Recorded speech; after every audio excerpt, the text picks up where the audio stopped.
Good morning, everyone. Can everyone hear me? Yes, ma'am.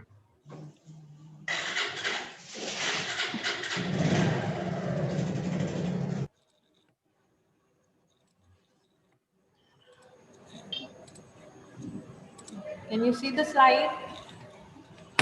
Yes, ma'am.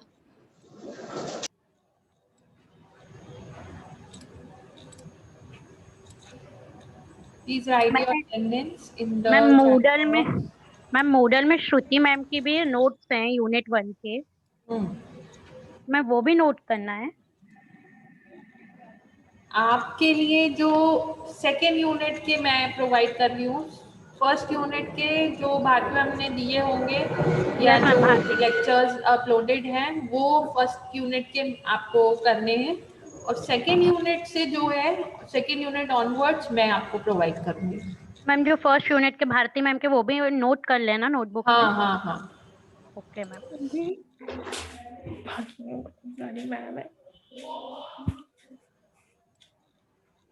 सब लोग आप लोग अटेंडेंस लिख देना, ठीक है। चैट बॉक्स में अपना अपना सिर्फ नाम लिखना है और कुछ नहीं। चलिए, सो लेट्स बिगिन। आज हमें remedies for breach of contract पढ़नी है। लास्ट टाइम हमने एक्चुअल और एंटिसिपेटरी ब्रीच कवर किया था, ठीक है। उसमें किसी को कुछ डाउट तो नहीं है एक्चुअल और एंटिसिपेटरी ब्रीच में?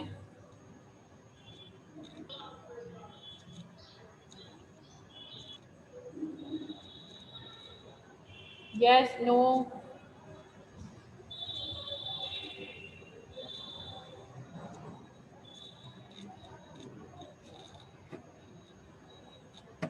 कुछ हाँ ना कुछ तो बोलिए। कोई किसी को ना तो कोई डाउट है और ना नहीं है?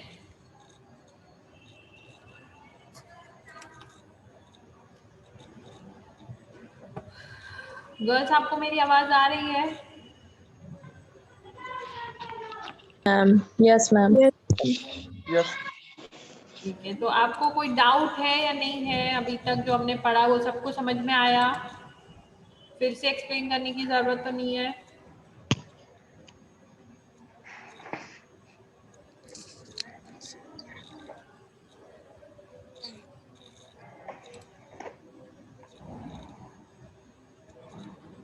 चलो ठीक है, तो भाई कुछ जब आप लोग कुछ नहीं बोल रहे तो आई अज्यूम कि आपको समझ में आ गया होगा, ठीक है।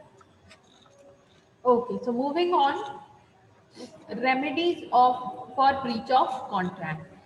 तो जब किसी भी पार्टी के साथ कॉन्ट्रैक्ट ब्रीच हो जाता है, उस सिचुएशन में जो अग्रीव्ड पार्टी है या जिसके साथ ब्रीच हुआ है या जिसका नुकसान हुआ है उस ब्रीच की वजह से, उसके पास क्या ऑप्शंस अवेलेबल हैं वो हम देखेंगे, ठीक है। When a breach of contract occurs, the aggrieved party has certain options available with him or her. The following course of action is available to the aggrieved party for enforcing his or her rights if breach occurs, ठीक है। 5 तरह के options available होते हैं। First is rescission of a contract, suit for damages, suit for specific performance, suit for injunction and suit for quantum merit। अब इनके बारे में हम डिटेल में पढ़ेंगे कि ये होते क्या हैं, ठीक है, और किन किन सिचुएशंस में कौन सा रेमेडी यूज करना फेवरेबल होता है। First we start with rescission of a contract, ठीक है। When there is a breach of contract by one party, the other party has the right to rescind the contract and also refuse any other further performance of the contract। तो ये चीज हमने already देख चुके हैं कि जब breach अकर होता है उस सिचुएशन में हमें क्या करना होता है। जो भी जिसके साथ भी ब्रीच अकर हुआ है या जिसने ब्रीच किया है उसके अलावा जो दूसरी पार्टी है उसके पास राइट होता है कि वो भी अपने पार्ट को प्ले करने से पीछे हट जाए, जैसे हमने ए और बी का एग्जाम्पल लिया था कि ए और बी एक कॉन्ट्रैक्ट में एंटर होते हैं और उस कॉन्ट्रैक्ट की वजह से ये ए और बी एक कॉन्ट्रैक्ट क्रिएट करते हैं जिसमें ए को गुड सप्लाई करनी थी 1000 यूनिट्स 100 रुपीज के रेट पे, ठीक है। और ए ने जब मना कर दिया सप्लाई करने से गुड्स, तो बी के साथ ब्रीच हो गया है। बी के पास फिर दो ऑप्शंस थे, ठीक है। तो उनमें उसी की बात कर रहे हैं यहाँ पर कि जब ए ने ब्रीच कर दिया, जब ए ने ये बोला कि मैं गुड सप्लाई नहीं करूंगा, तो as per the contract B की क्या ड्यूटी थी? अगर वो 1000 शर्ट्स प्रोवाइड करता तो बी को उन 1000 शर्ट्स की पेमेंट करनी होती, ठीक है। तो जब ए ने अपनी ड्यूटीज फुलफिल नहीं करी तो बी भी अपनी ड्यूटीज फुलफिल करने से रिफ्यूज कर सकते हैं। By rescission of the contract, the aggrieved party is also free from discharging his or her role under the contract. The aggrieved party also has the option to sue the party under breach of contract for damages under Section 75 of the Indian Contract Act. Now, sue karna means to file a legal case in the court against the other party. Okay, so sue and suit, they are the same thing. If this option is taken, then the aggrieved party has to file a suit for rescission of the contract. If the court grants the aggrieved party rescission of the contract, then the contract is cancelled. Okay, so rescission के case में अगर जिसके साथ breach हुआ है, that party can file for a recession suit and step back from whatever part they were supposed to play in the contract. The aggrieved party may no longer fulfill his obligations under the contract. ठीक है। इस situation को हमने first option की तरह पढ़ा था, जिसमें इमीडिएट टर्मिनेशन होता है कॉन्ट्रैक्ट का और इमीडिएट टर्मिनेशन के साथ ही डैमेजेस भी क्लेम किए जा सकते हैं, ठीक है। तो recession of a contract helps the person, the aggrieved party for damages, to claim for damages under Section 75 of the Indian Contract Act. ठीक है।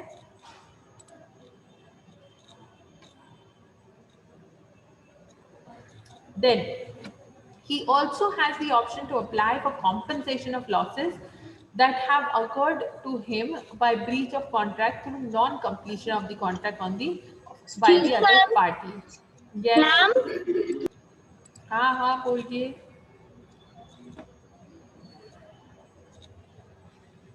अब बोलो।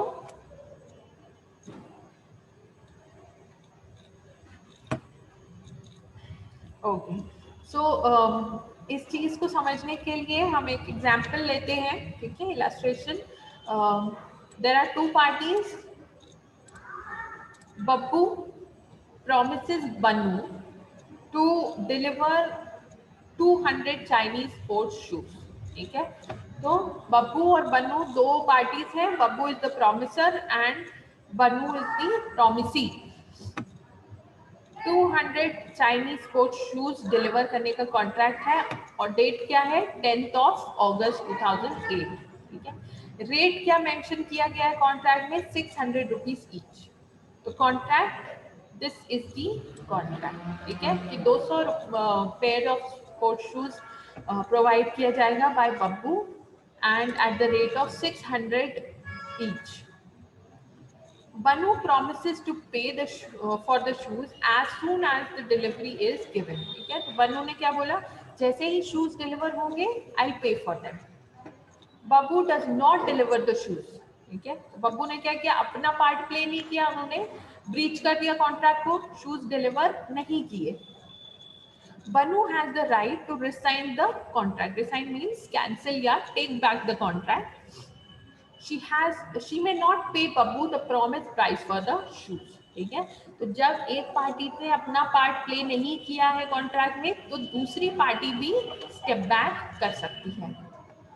She also has the right to file a suit for rescission of the contract and claim for damages for non-performance. ठीक है, तो पहली बात तो वो कॉन्ट्रैक्ट को कैंसिल कर सकते हैं, और दूसरी चीज कि उनके पास ये भी ऑप्शन अवेलेबल है कि क्योंकि बब्बू ने अपना कॉन्ट्रैक्ट ब्रेक किया है या ब्रीच किया है, उसकी वजह से जो भी बनू का नुकसान हुआ है वो बब्बू को पे करना पड़ सकता है। ठीक है, under section 64, if the aggrieved party treats the agreement as rescinded, मतलब cancelled, he has to restore any benefits that were received by him under the contract. ठीक है, तो इसका मतलब कि जो भी चीजें पहले प्रोवाइड की गई थी या कोई बेनिफिट्स प्रोवाइड किए गए थे, उन सब चीजों को उन्हें वापस करना पड़ेगा। सो रिसेशन ऑफ द कॉन्ट्रैक्ट आपको समझ में आ गया? आप लोग यहाँ तक ज्यादा ध्यान से पढ़ना, because this will make it better, more clear to you. Okay, illustration के बेसिस पर ये सब्जेक्ट ज्यादा आपको इजीली समझ में आएगा। ओके, तो इतना समझ में आ गया सबको? Yes ma'am. ठीक है, आगे बढ़ते हैं। सेकेंड हमारा जो ऑप्शन है या सेकेंड टाइप ऑफ रेमेडी हमारे पास जो अवेलेबल है, second remedy suit for damages. ठीक है, तो हम सूट फॉर डैमेजेस पढ़ेंगे। Damages are the monetary compensation for any loss that is suffered by an aggrieved party due to the breach of contract. ठीक है, तो डैमेजेस मतलब वो नुकसान जो एक पार्टी को उठाना पड़ा है दूसरी पार्टी की ब्रीच करने की वजह से। ठीक है, जैसे अभी हमने जो एग्जांपल देखा कि बब्बू ने शूज डिलीवर नहीं किए, तो हो सकता है कि बनू ने दूसरे लोगों से ऑलरेडी एडवांस ले लिया हो उन शूज को सेल करने का, और जब वो शूज डिलीवर नहीं हुए तो उसको वो पैसे वापस करने पड़ेंगे। अब then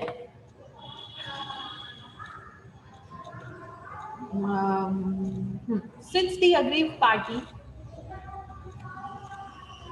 has been convinced due to inconvenienced due to breach of contract, the court decides in his favor and compels the party at fault to accept responsibility for the loss and compensate to the aggrieved party। ठीक है, तो जब aggrieved party मतलब जिसके साथ नुकसान हुआ है या जिस पार्टी ने ब्रीच नहीं किया उसको हम अग्रीव्ड पार्टी कहेंगे। ठीक है, तो जब उनके साथ कोई प्रॉब्लम क्रिएट हुई या उनको इनकन्वीनियंस फेस करनी पड़ी। Screen is not visible. क्या? Screen is not visible. Yes ma'am. I don't think that is Now it's showing, ma'am. मैंने तो ना ही कुछ किया, कैसे विजिबल हो गई और कैसे इनविजिबल हो जाती है तुम लोग। ओके, सो अग्रीव पार्टी के साथ जिसके साथ इनकन्वीनियंस कॉज की गई है उनके फेवर में हमेशा कोर्ट डिसीजन लेगा कि जिस पार्टी ने ब्रीच किया है उसको दूसरी पार्टी को कॉम्पेंसेशन देना पड़ेगा या डैमेजेस के अगेंस्ट पैसे पे करने पड़ेंगे। ठीक है, the damages depend on the amount of loss incurred due to the breach of contract. ठीक है, तो डैमेजेस कितने पे होंगे? जितना भी उस पर्टिकुलर कॉन्ट्रैक्ट के ब्रीच होने की वजह से लॉस हुआ है उतने ही डैमेजेस पे होंगे, उसके अलावा नहीं। ठीक है, the party who have made agreement can settle the amount of damages themselves when such a breach occurs। ठीक है, तो आपस में म्यूचुअल अंडरस्टैंडिंग से या म्यूचुअल अग्रीमेंट से वो डैमेजेस को सेटल कर लेते हैं कि भाई मेरा नुकसान हुआ है तो आप पैसे दे दो। तो if the other party page तो आउट ऑफ कोर्ट वो सेटल कर लेते हैं आपस में। ठीक है, sometimes conflicts arise and price settlement is difficult between the two parties. ठीक है, बट कभी कभी क्या होता है कि जितना पैसा अग्रीव्ड पार्टी मांग रही है ब्रीच करने वाली पार्टी को वो अमाउंट वैलिड नहीं लगता। ठीक है। वो बोलते हैं कि इतना ज्यादा पैसा तो हम नहीं पे कर सकते, क्यों? क्योंकि ये इतना ज्यादा डैमेज नहीं हुआ है हमारी वजह से। ओके, तो जब इस तरह की कॉन्फ्लिक्ट सिचुएशन क्रिएट होती है तब कोर्ट सेटलमेंट करता है, ठीक है। In this case, the court makes an assessment of the losses and damages have to be paid to the aggrieved party based on the assessment, ठीक है। तो जब कॉन्फ्लिक्ट हो जाती है, अगर म्यूचुअल अंडरस्टैंडिंग से डैमेजेस पे करके क्लियर हो जाता है मैटर, तो there is no problem. But अगर क्लियर नहीं होता है और देयर इज अ कॉन्फ्लिक्ट, तब उस केस में हम कोर्ट की हेल्प ले सकते हैं, ठीक है। और फिर कोर्ट डिसाइड करता है कि कितने लॉसेस और डैमेजेस हुए हैं और उतना ही फिर पेमेंट किया जाएगा। Section 73 lays down the different types of damages that an aggrieved party can claim. These are the following, ठीक है। तो किस किस टाइप के डैमेजेस हो सकते हैं और किस सिचुएशन में उनको यूज किया जाता है, व्हाट डू दे मीन, वो अब हम देखेंगे। तो 4 basic type of damages name किए गए हैं, ठीक है। फर्स्ट इज जनरल और ordinary damages, then special damages, exemplary damages and nominal damages, ठीक है। तो इनको सबको हम डिटेल में पढ़ेंगे एक एक करके। सबसे पहले विल स्टार्ट विद जनरल और ऑर्डिनरी डैमेजेस। जनरल और ऑर्डिनरी डैमेजेस का मतलब क्या होता है? arise out of breach in the usual course of the non-performance of the contract. The aggrieved party has the right to claim damages for the natural or direct losses due to breach of the contract. Okay, so breach general damages किस case में होते हैं? जो normally usually अकर होते हैं जब कोई बहुत एक्स्ट्राऑर्डिनरी डैमेज नहीं किया क्रिएट हुआ है, या नॉर्मल कोर्स में छोटे मोटे कॉन्ट्रैक्ट्स में जो डैमेजेस क्लेम किए जाते हैं उनको नॉर्मल जनरल डैमेजेस बोला जाता है। The agreed party has the right to claim damages for natural और direct losses due to the breach of the contract, ठीक है। तो डैमेजेस हमेशा उतने ही पे किए जाएंगे जितना ब्रीच की वजह से नुकसान हुआ है। General losses do not have any provision for damages in case of indirect और रिमोट लॉसेस, ठीक है।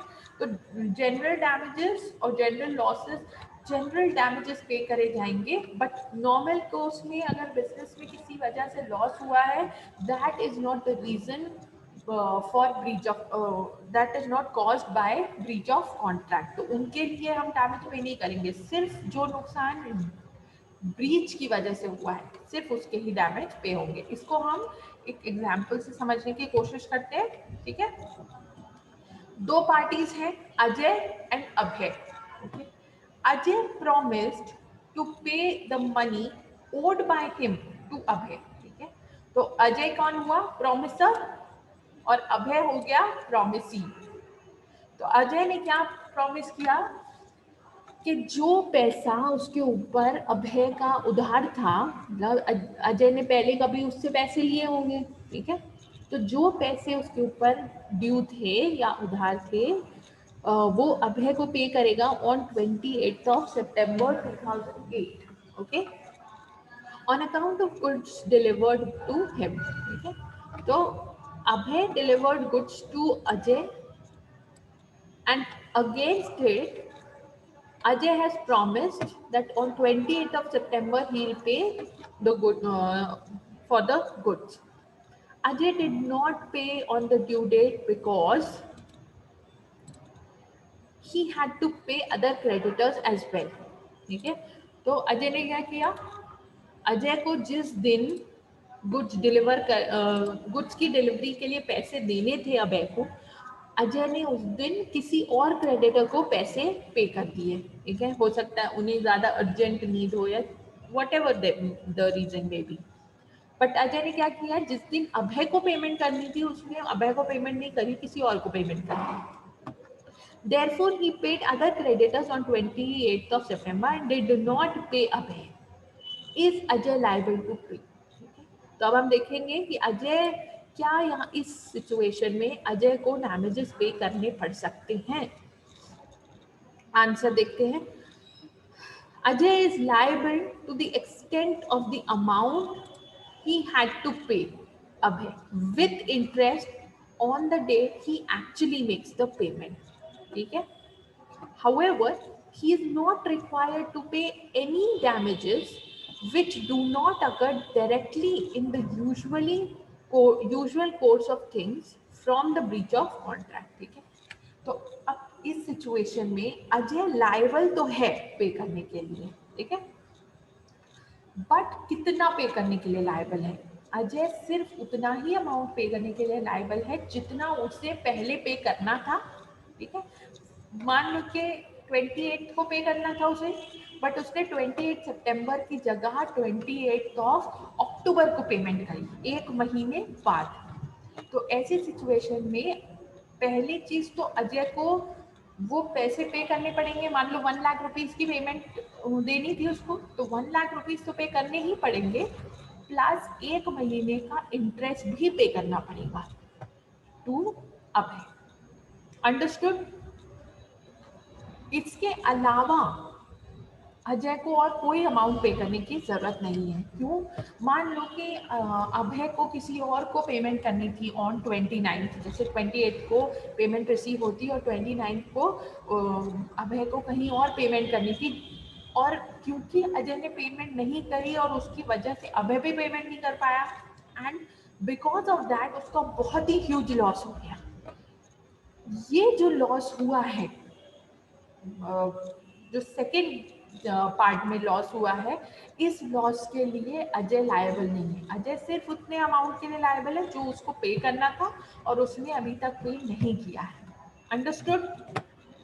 इतनी बात समझ में आई जनरल डैमेजेस के बारे में? इसमें किसी को कोई डाउट, कोई परेशानी?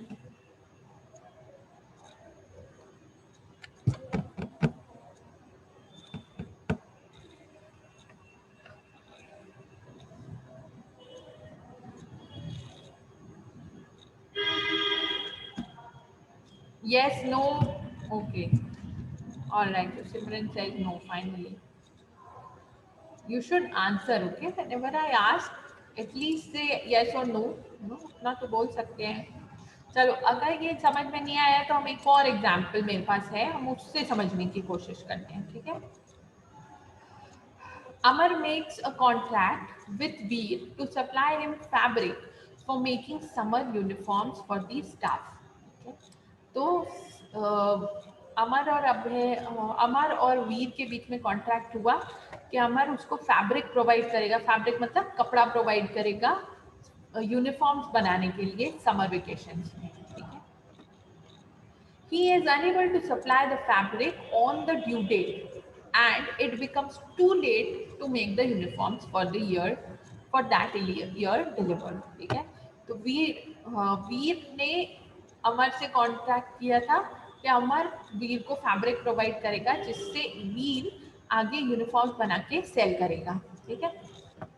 बट अमर ने क्या किया? कॉन्ट्रैक्ट ब्रीच कर दिया और बहुत लेट कपड़ा प्रोवाइड किया, जिसकी वजह से जब लोगों को समर यूनिफॉर्म्स खरीदनी होती थी वो टाइम निकल गया और वीर यूनिफॉर्म्स बना के डिलीवर नहीं कर पाया।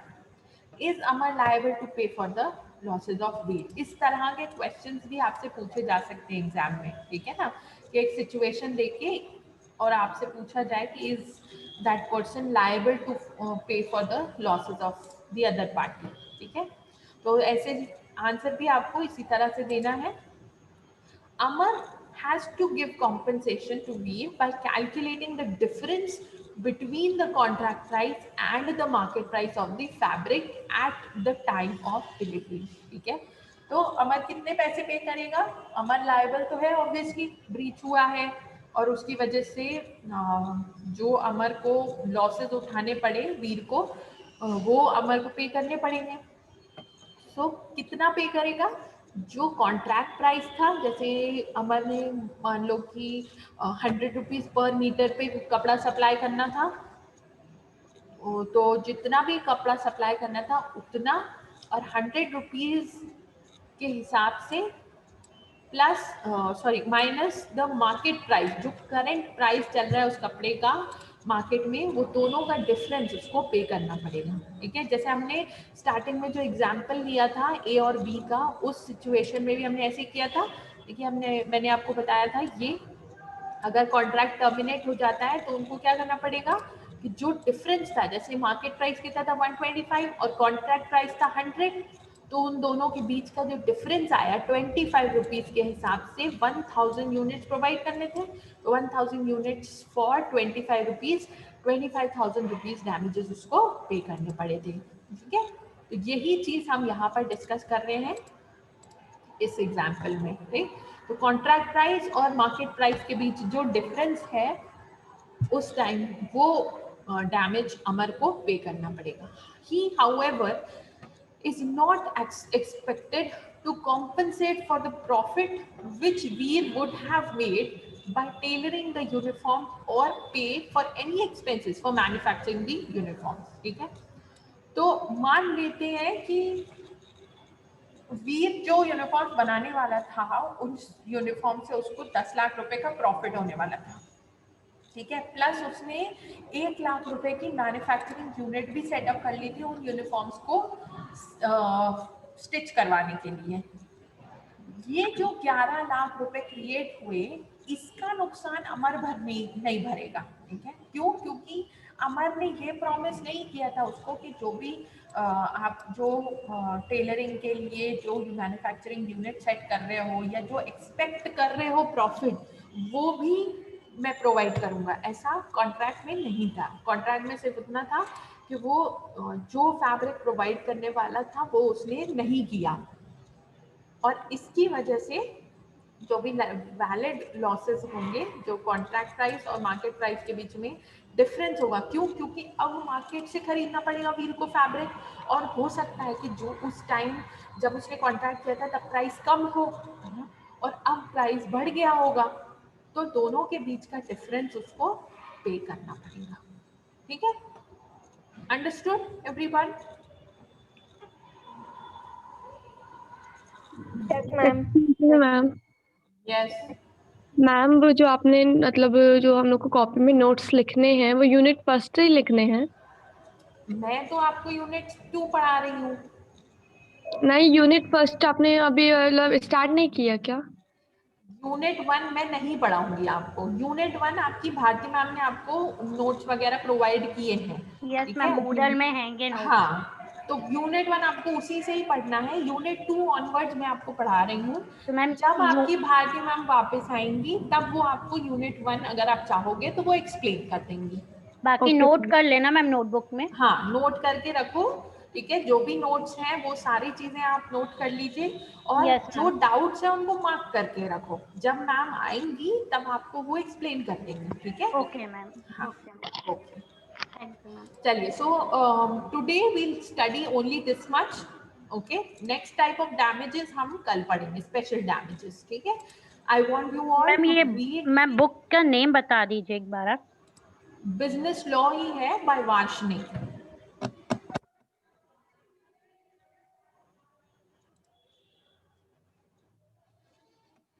ठीक है, चलो। सो मैम ये आप उसी से पढ़ाती हो? नहीं, ये मैं अपने आप से ही नोट्स बनाती हूँ और उससे पढ़ाती हूँ आपको। यस मैम, मैं क्योंकि बुक में ये नोट्स नहीं है। हाँ, तो बुक से ही अगर आपको पढ़ना होता तो मेरी क्या जरूरत थी, है ना?